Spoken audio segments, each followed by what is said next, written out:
हमारा ताल्लुक काफिस्तान से है, इमरान ने कहा और काफिस्तान का सुनकर फ्राइड के चेहरे पर इत्मीनान के आसार नमूदार हो गए। तशरीफ रखिए और फरमाइए कैसे आना हुआ है, फ्राइड ने इस बार मुतमईन से लहजे में कहा और इमरान और टाइगर के सामने कुर्सी पर बैठ गया। मादाम मारिया ने हमें बुलवाया था। उनका कहना था कि वो काफिस्तान में एक खास काम के सिलसिले में डिस्कस करना चाहती हैं, लेकिन यहाँ आकर मालूम हुआ है कि वो मुल्क से बाहर जा चुकी हैं। हमारा ताल्लुक काफिस्तान में ब्लैक टॉप के एक खसूसी सेक्शन से है। कहीं मादाम काफिस्तान तो नहीं गई? इमरान ने बड़े सादा से लहजे में कहा। आपको बुलवाया था कब? मुझे तो इल्म ही नहीं। हालांकि मैं उनके सेक्शन का इंचार्ज हूँ, फ्राइड ने चौंक कर हैरत से भरे लहजे में कहा। मिस्टर फ्राइड, ज़रूरी नहीं कि मादाम हर बात आपके नोटिस में भी ले आएं। उन कामों में अक्सर ऐसा होता ही रहता है, इमरान ने जवाब दिया। ठीक है, बहरहाल वो काफिस्तान नहीं गई, किसी और जगह गई हुई हैं और वापसी का मुझे इल्म नहीं। आप जो कुछ कहना चाहते हैं मुझे बता दें, मैं उन तक पहुंचा दूंगा, फ्राइड ने जवाब देते हुए कहा। कहाँ गई हैं ये बता दीजिए, इमरान ने कहा। सॉरी जनाब, ये सीक्रेट है और जब तक मादाम इसके बारे में तस्दीक ना कर दें आप बहरहाल अजनबी ही हैं, फ्राइड ने रूखे से लहजे में कहा। ठीक है, फिर हम वापस चले जाते हैं। इस तरह अगर पाकिशा वाला फार्मूला खतरे में पड़ सकता है तो हम क्या कर सकते हैं, इमरान ने उठते हुए कहा। क्या क्या कह रहे हैं आप? कौन सा फार्मूला? फ्राइड ने बुरी तरह चौंकते हुए कहा। उसके साथ ही वो भी इसरारी तौर पर उठ खड़ा हुआ था, मगर दूसरे लम्हे उसके हलक से हल्की सी चीख निकली और वो एक धमाके से कालीन पर जा गिरा। इमरान का बाजू बिजली की सी तेजी से घूमा था। उसकी मुड़ी हुई उंगली का हुक पूरी कुव्वत से फ्राइड की कनपट्टी पर पड़ा था और इस हमले के लिए फ्राइड कतई तौर पर तैयार न था, इसलिए वो संभल ही ना सका था। लेकिन नीचे गिरते ही उसने तेजी से उठने की कोशिश की ही थी कि साथ खड़े हुए टाइगर की लात घूमी और इस बार फ्राइड एक धमाके से नीचे गिरा और साकत हो गया। बाहर जाकर मुलाजमों को आफ कर दो, इमरान ने झुककर फ्राइड को उठाकर सोफे पर डालते हुए कहा और टाइगर तेज तेज कदम उठाता हुआ ड्राइंग रूम का दरवाज़ा खोलकर बाहर निकल गया। इमरान ने फ्राइड की बेल्ट खोली और उसके दोनों हाथों उकब में करके उसने उस बेल्ट की मदद से बांध दिए। वो दो मुलाजिम थे, दोनों को वक्ती तौर पर आफ कर दिया है। थोड़ी देर बाद टाइगर ने अंदर दाखिल होते हुए कहा। कितनी देर के लिए?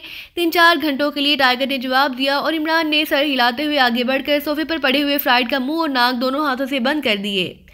चंद लम्हों बाद फ्राइड की जिस्म में हरकत के आसार नमूदार हुए और इमरान पीछे हटकर दोबारा सामने वाली कुर्सी पर बैठ गया, जबकि टाइगर सोफे के उकब में आकर खड़ा हो गया। चंद लम्हों बाद फ्राइड ने कराहते हुए आंखें खोली और फिर उठने की कोशिश की, लेकिन उकब में बंधे हुए हाथों की वजह से उठ ना सका। उसे सीधा कर दो अर्शदान, इमरान ने सर लहजे में सोफे के उकब में खड़े हुए टाइगर से कहा और टाइगर ने उसकी गर्दन पकड़कर उसे एक झटके से सीधा बिठा दिया। तुम कौन हो, क्या चाहते हो? फ्राइड ने होंठ चबाते हुए पूछा। सिर्फ इतना बता दो कि मारिया और एंडरसन पाकिशा से जो फार्मूला लेकर आए थे वो इस वक्त किसकी तहवील में है, इमरान ने सर लहजे में कहा। फार्मूला? कैसा फार्मूला? मुझे किसी फार्मूले का इल्म नहीं, फ्राइड ने झटकेदार लहजे में जवाब देते हुए कहा। अरशद, इसका दिमाग काम नहीं कर रहा, इसलिए स्टोर में जाकर कोई कील और हथौड़ा ले आओ, इमरान ने मुंह बनाते हुए कहा। कील और हथौड़ा? क्या मतलब? तुम क्या करना चाहते हो? कौन हो तुम? फ्राइड शायद इस अजीबोगरीब हुक्म पर बेएहतियात चौंक पड़ा था। काफिरस्तान में दिमाग में जमे हुए मवाद को निकालने के लिए यही तरीका इस्तेमाल किया जाता है। तुम्हारी पेशानी में कील ठोंक दूंगा, फिर तुम्हें फार्मूले के मुतालिक सब कुछ याद आ जाएगा। ये हमारा आजमुदा तरकीब है, इमरान ने बड़े सादा से लहजे में जवाब दिया और टाइगर इस दौरान ड्राइंग रूम से बाहर जा चुका था।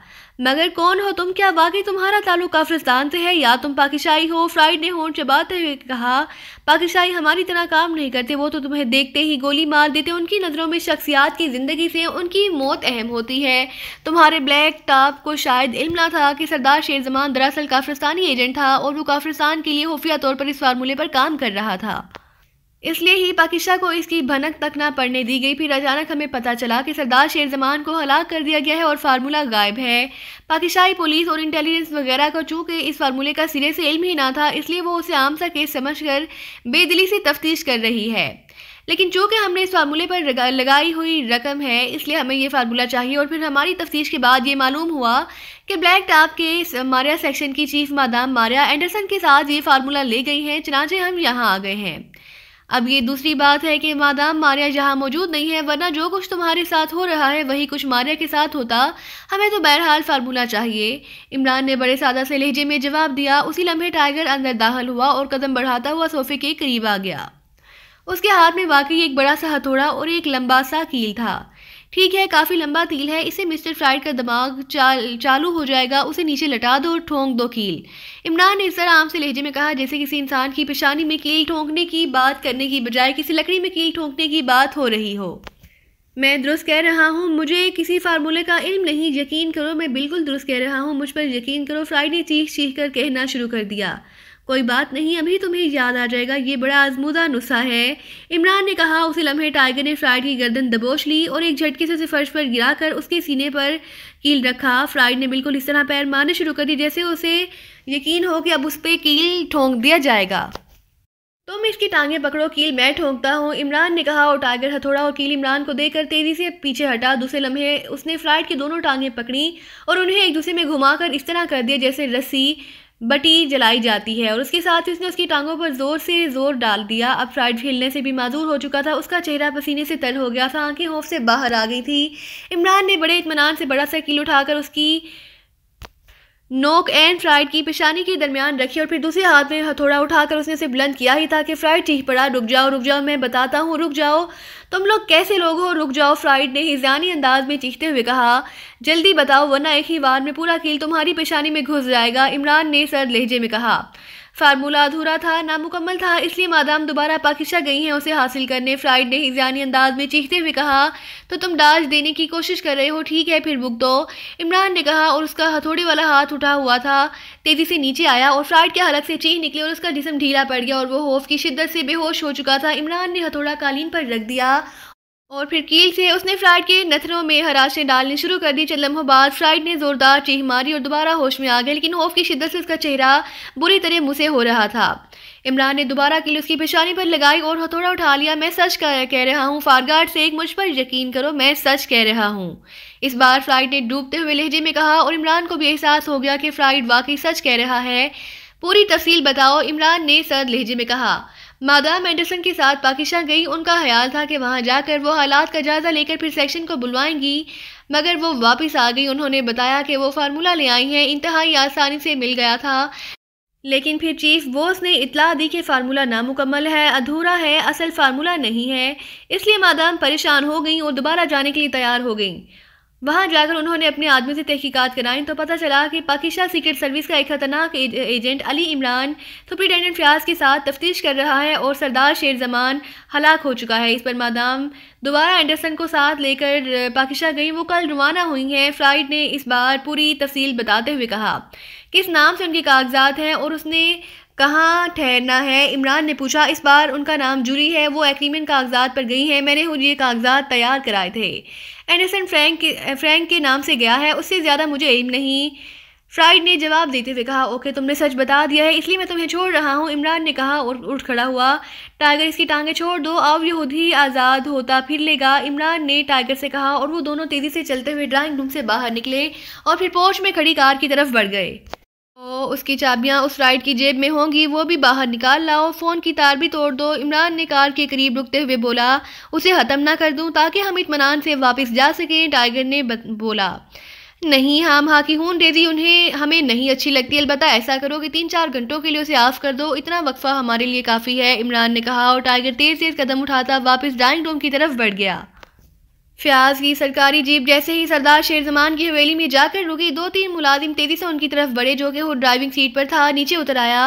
मैं superintendent Fayaz, central intelligence bureau हूँ, फयाज ने इंतहाई तहकुमाना लहजे में बताया। जी सर, आप इधर ड्राइंग रूम में तशरीफ़ रखें, जावेद जमान साहब को इतला दे देते हैं, एक ने आकर मोदबाना लहजे में कहा। कर्नल जावेद जमान, फयाज ने चौंक कर पूछा। सरदार साहब के बड़े साहबजादे हैं, मुलाजिम ने जवाब दिया और फयाज ने सर हिला दिया। मारिया भी नीचे उतर आई थी। फिर मुलाजिम की रहनुमाई में उन दोनों को वसी और रीज ड्राइंग रूम में पहुंचा दिया गया।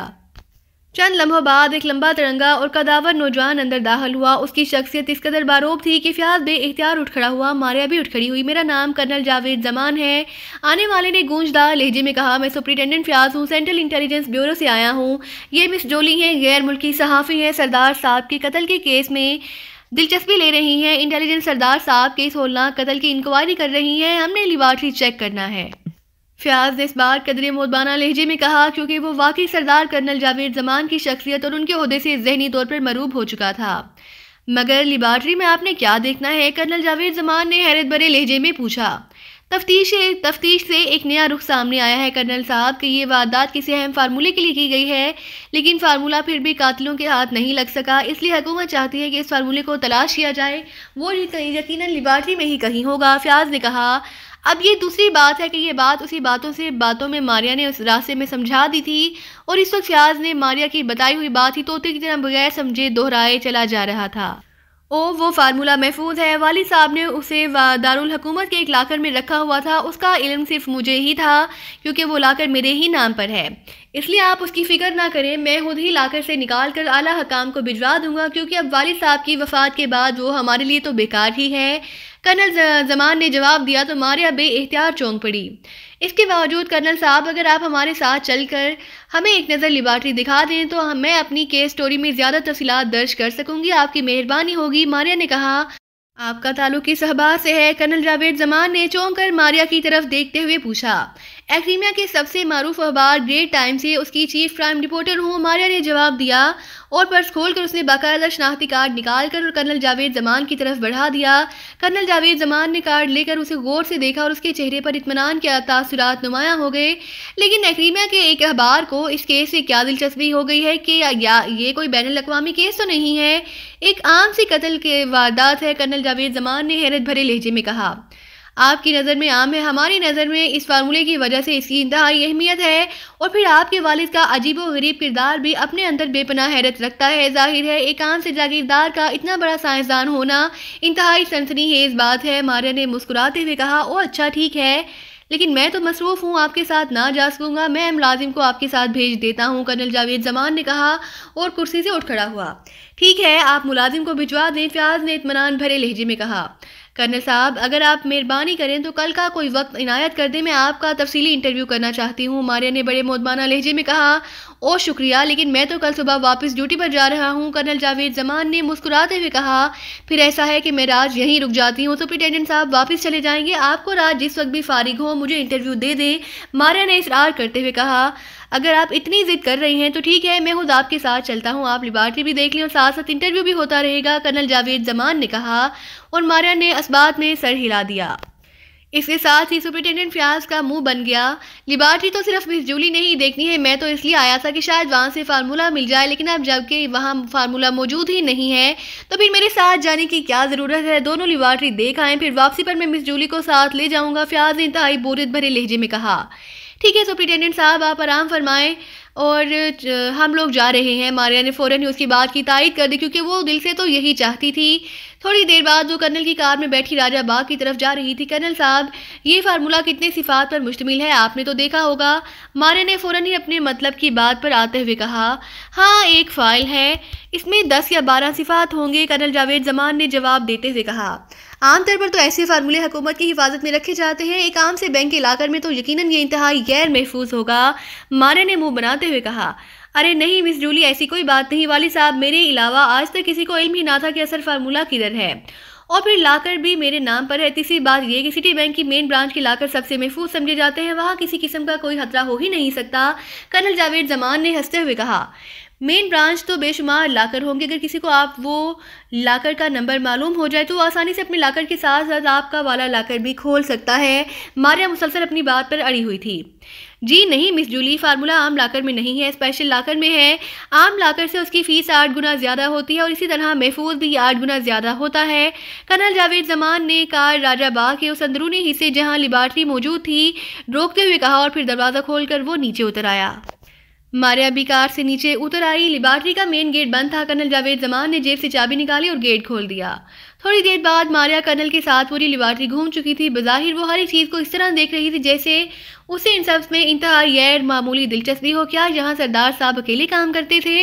ये तो बहुत बड़ी लेबॉर्ट्री है, मेरे तसव्वुर से भी बड़ी।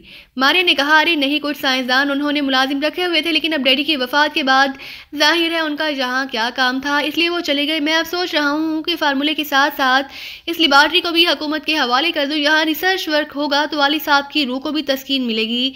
कर्नल जावेद ने कदरे से जज्बाती से लहजे में कहा, बिल्कुल आपकी बात दुरुस्त है, ऐसा ही होना चाहिए। आइए, आपकी बेहद मेहरबानी, आपने मेरी खातिर इतनी तकलीफ की है। मारिया ने मुस्कुराते हुए कहा, ऐसी कोई बात नहीं मिस जूली, आप अगर इतनी दूर से इस केस पर काम करने आई हैं तो मेरा भी फ़र्ज़ है कि मैं आपके साथ इस लेबॉर्ट्री का आपको विजिट कराऊं। कर्नल जावेद जमान ने लेबॉर्ट्री से बाहर निकलकर कार की तरफ बढ़ते हुए कहा, ये स्पेशल लाकर जिसका आप जिक्र कर रहे थे, क्या एक ही लाकर है या स्पेशल लाकर कई होंगे? दरअसल ये एक अहम पॉइंट है, इसलिए मैं जानना चाहती हूँ पूरी वजाहत से।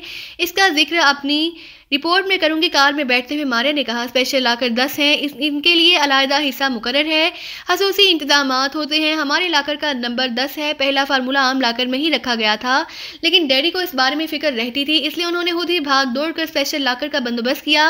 अलबत्ता हिफाजत की गर्ज से उन्होंने ये स्पेशल लाकर भी मेरे ही नाम से लिया था। इस बार कर्नल ने भी वजाहत करते हुए कहा और मारिया ने सर हिला दिया। अब उसके चेहरे पर गहरे इत्मीनान के तासुरात नुमायां थे और कार तेजी से वापस हवेली की तरफ बढ़ी चली जा रही थी। इमरान जैसे ही दानिश मंजिल के ऑपरेशन रूम में दाखिल हुआ, ब्लैक जीरो उसके एहतराम में उठ खड़ा हुआ। बैठो, इमरान ने कहा और खुद भी कुर्सी पर बैठ गया। वो टाइगर के साथ अभी थोड़ी देर पहले ही फनलैंड से पाकिस्तान वापस पहुंचा था। फौरी तौर पर पहुंचने के लिए उन्होंने फनलैंड से ग्रेट लैंड तक और फिर ग्रेट लैंड से पाकिस्तान तक तेज रफ्तार तैयारे हायर कर लिए थे, क्योंकि शेड्यूल के मुताबिक फ्लाइट्स पर सफ़र करने से उन्हें 2-3 लग जाते हैं, जबकि अब मुसलसल सफ़र की वजह से वो दूसरे रोज़ 11 बजे पाकिस्तान पहुंच जाने में कामयाब हो गए थे। टाइगर को एयरपोर्ट से ही उसने हिदायत देकर भिजवाया था और वो खुद टैक्सी में बैठकर सीधा दानिश मंदिर आ गया था। उसने मारिया एयर के इंचार्ज फ्लाइट से मालूमात हासिल करने के बाद एक फौरी कॉल से ब्लैक जीरो को कॉल करके उसे मारिया और उसके साथी एंडरसन के बारे में हिदायत दे दी थी और ये भी बता दिया था कि मारिया एक्रीमियन मेकअप में है और उसका नाम जूली है, जबकि एंडरसन भी मेकअप में है और उसका नाम फ्रैंक है। सुनाओ, कुछ पता चला मारिया और एंडरसन का? इमरान ने कार में बैठते हुए कहा। जी हाँ, वो दोनों होटल शान में ठहरे थे। उसके बाद जूली को सुपरिटेंडेंट फयाज के साथ होटल से बाहर जाते देखा गया और फिर वो लोग गायब हो गए। सुपरिटेंडेंट फयाज भी रात को वापस घर नहीं पहुंचा। वो भी फ्रैंक और उन दोनों के जाने के बाद होटल से गायब हो चुका है और अभी तक उसकी वापसी नहीं हुई। मैंने सफदर और तनवीर दोनों की ड्यूटी लगा दी है कि वो होटल में उनकी वापसी को चेक करें और रिपोर्ट दें, लेकिन अभी तक उनकी तरफ से कोई रिपोर्ट नहीं आई। मैंने फयाज साहब को घर से भी पता कराया है तो पता चला है कि रात को फयाज का फ़ोन आया था। उसने सिर्फ इतना बताया है कि वो एक इंतहाई ज़रूरी सरकारी काम की वजह से दिलावरगढ़ जा रहा है और 2-3 रोज़ बाद उसकी वापसी होगी। उसके बाद मैंने कैप्टन शील और नोमानी को वहाँ दिलावरगढ़ में रवाना कर दिया है, क्योंकि मुझे ख्याल आया था कि कहीं ये दोनों फार्मूले की तलाश भी दिलावरगढ़ ना गए हों। अभी तक उनकी तरफ से भी कोई रिपोर्ट नहीं आई, ब्लैक जीरो ने जवाब देते हुए कहा। लेकिन इस मारिया का सुपर फयाज के साथ जाने और सुपर फयाज का रात भर गायब रहना और फिर अचानक दिलावरगढ़ जाना, इन सब का मतलब क्या हुआ? इमरान ने हैरत भरे लहजे में कहा और अभी इसका फिक्रा मुकम्मल हुआ ही था कि टेलीफोन की घंटी बज उठी। इमरान ने हाथ बढ़ाकर रिसीवर उठा लिया। X2, इमरान ने महसूस लहजे में कहा। कैप्टन शकील बोल रहा हूँ बॉस। दूसरी तरफ से कैप्टन शकील की संजीदा आवाज़ सुनाई दी। यस, क्या रिपोर्ट है? इमरान ने उसी तरह सर्द लहजे में पूछा। Boss, miss Julie superintendent Fayaz के साथ उसकी सरकारी जीप में दिलावरगढ़ सरदार शेर जमान की हवेली पहुंची थी।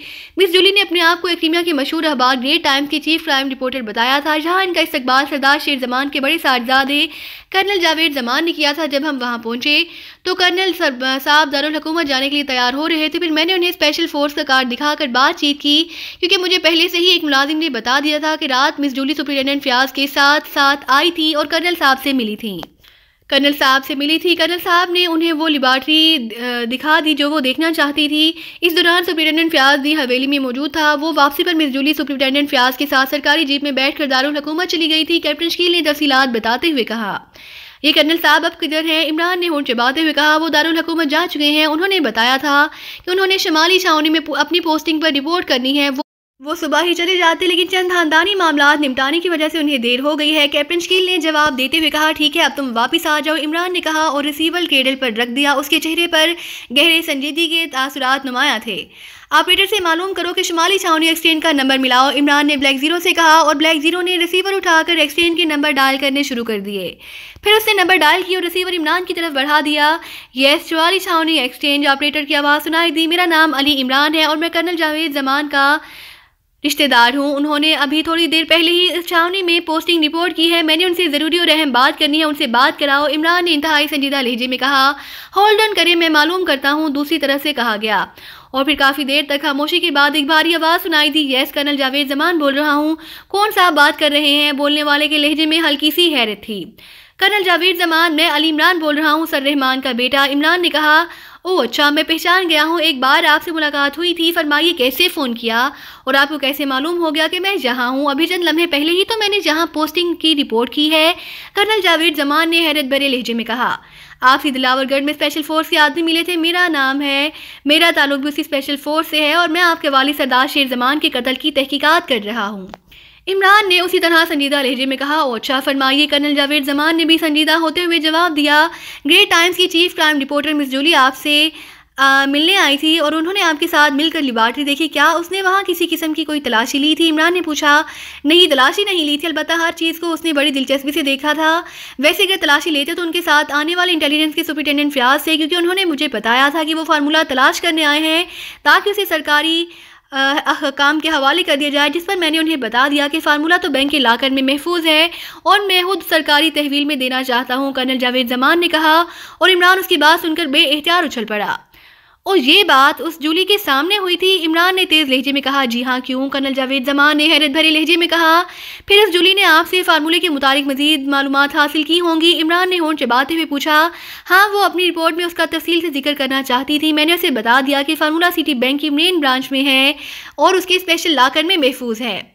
मैंने जहाँ पोस्टिंग रिपोर्ट की तो मेरा ख्याल था कि जहाँ से फारिग होकर मैं कल ये फार्मूला लाकर हुकूमत के हवाले कर दूंगा। कर्नल जावेद जमान ने कहा। कौन सा नंबर है आपके लाकर का जिसमें फार्मूला महफूज है? इमरान ने पूछा और जवाब में कर्नल ने लाकर का नंबर बता दिया। ठीक है, शुक्रिया, इमरान ने तेज़ लहजे में कहा और उसके साथ ही क्रेडल दबाकर उसने इंक्वायरी के नंबर डायल करने शुरू कर दिए।